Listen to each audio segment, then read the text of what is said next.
Je suis le commissaire Vinciane Bertrand, je travaille à la zone de police de Tigny-Louvain-la-Neuve et je travaille en tant que directrice des opérations. Je m'occupe forcément de tout ce qui est opérations policières, que ce soit au niveau judiciaire ou au niveau police administrative. C'est surtout en police administrative que je travaille le plus. Donc tout ce qui est ordre public, tranquillité publique, sécurité publique. Ce qui m'intéressait dans la formation, c'est d'une part la diversité des chargés de cours, le fait qu'ils appartenaient à différentes universités, le fait qu'ils travaillaient dans différents domaines, que ce soit judiciaire, que ce soit policier aussi. Et aussi, je pense que c'est ce qui fait la richesse de la formation, c'est les différents participants qui, eux, viennent aussi de domaines ou d'endroits même tout à fait différents. Et ça permet des échanges. Et je pense que c'est ce qui intéresse aussi les chargés de cours, c'est l'expérience ou l'expertise que les participants amènent et qui suscite le débat, les échanges. C'est ça qui fait vraiment la richesse. Et puis bon, évidemment, eux, ils amènent aussi leur expertise personnelle. J'ai entre autres postulé parce que j'avais des échos positifs de la part de collègues. Donc c'est une plus-value, je pense, dans le cadre de notre travail.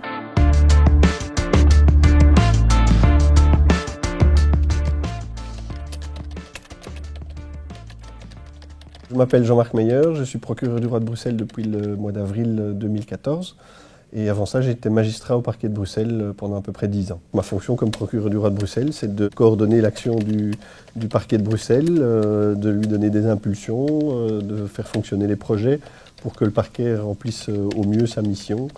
La gestion des politiques de sécurité urbaine, c'est vraiment une des tâches principales pour un procureur du roi, pour un parquet. On est un acteur au centre de la chaîne de la sécurité au sein d'une ville.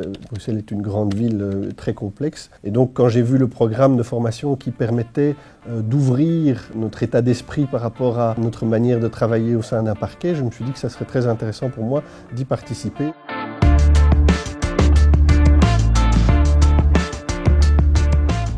Je suis Nathalie Leprince, je suis fonctionnaire de prévention à la ville de Namur. Je suis à la fois chef de projet des plans stratégiques de sécurité et de prévention, ce qui sous-tend en fait la rédaction du plan, l'évaluation du plan avec mes collègues évaluatrices internes et collaborateurs administratifs et financiers. Je suis en charge aussi des mesures judiciaires alternatives.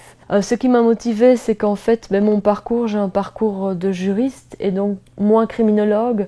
Donc je n'avais pas toute la connaissance et la finesse de la connaissance au niveau de tout ce qui était évaluation. Je voulais vraiment approfondir ce volet évaluation et aussi diversifier les connaissances. Mais notamment, la formation m'a appris qu'un des pans pour développer des projets en matière de sécurité, c'est l'urbanisme.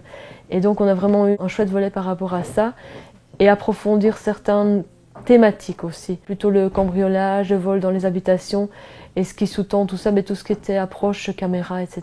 Et puis aussi la pluridisciplinarité de la formation, d'être en contact avec d'autres personnes telles que des procureurs, des commissaires de police, des chefs de corps. Je crois qu'il y avait des analystes stratégiques aussi et d'autres fonctionnaires de prévention, d'autres communes. Ça a créé des liens, donc ça a vraiment créé un réseau. Bonjour Laurence. C'est des sessions d'une journée. En général, il y a un fil rouge, donc il y a une thématique par journée. Le certificat est délivré à la suite d'un travail de groupe. Et donc le thème général qu'on a choisi, c'est Louvain la nuit. On doit encore affiner. J'ai l'avantage, et c'était une des motivations aussi à mon inscription à cette formation, c'est de travailler avec 2 personnes de Tigny-Louvain-la-Neuve également. Donc il y a le chef de cabinet du bourgmestre qui s'occupe de tout ce qui est sécurité intégrale intégrée et le responsable sécurité de l'UCL. Donc ce sont des personnes avec lesquelles je suis amenée à travailler régulièrement. Notre travail de groupe va nous permettre de développer des plans d'action qu'on pourra continuer dans le futur et qui pourront nous apporter quelque chose dans le travail de sécurité qu'on mène à bien. Le fait de se remettre en question, de retourner un peu aux fondamentaux, de revoir les bases, des bases de droit mais aussi des bases de criminologie, et dans d'autres matières, puisque la formation est multidisciplinaire. Je constate qu'au quotidien, je prends beaucoup plus le réflexe, un réflexe qu'on perd peut-être au fur et à mesure de sa carrière professionnelle, de revenir vers certains fondamentaux, de prendre un peu plus de recul et d'analyser différentes situations de manière universitaire, comme on nous l'a rappelé dans le cadre de la formation. Ça, c'est la première chose. Et la deuxième chose, j'ai sorti des projets très concrets qui sont en train de fonctionner à l'heure actuelle au sein du parquet de Bruxelles, sur base de mon travail de fin d'études. Moi, c'était plutôt l'aspect pédagogique et l'aspect scientifique qui m'intéressait à la formation, parce que le concret, je suis déjà, puisque je viens du terrain aussi. Donc, mais ça m'a permis vraiment, puisque j'ai dû rédiger le plan stratégique de sécurité et de prévention 2014-2017, donc ça m'a permis de l'aborder aussi différemment, justement plus avec aussi une vue transversale et plus scientifique. C'est une ouverture d'esprit par rapport à d'autres aspects auxquels, en tant que policier, on ne prête pas toujours attention. Je prends un bête exemple, c'est tout ce qui est urbanistique, enfin mobilier urbain, etc. Et c'est vrai qu'il y a énormément de choses qui existent, qui se développent, et auxquelles nous, on ne fait pas toujours nécessairement attention. J'ai gardé un souvenir très précis d'une des premières journées de formation où on était vraiment dans la théorie, dans un rappel d'un certain nombre de principes, et j'ai trouvé ça terriblement rafraîchissant et utile parce qu'on se rend compte qu'il y a énormément d'outils qui sont à notre disposition au sein des universités, chez les chercheurs, outils que comme praticien, parce qu'on est pris par le temps, on ne prend pas le temps justement de consulter. Je trouve ça riche et gai. Ça change aussi du travail quotidien et encore une fois, ça permet de nouer des contacts aussi et des relations qui, dans le cadre du travail, sont extrêmement importantes aussi.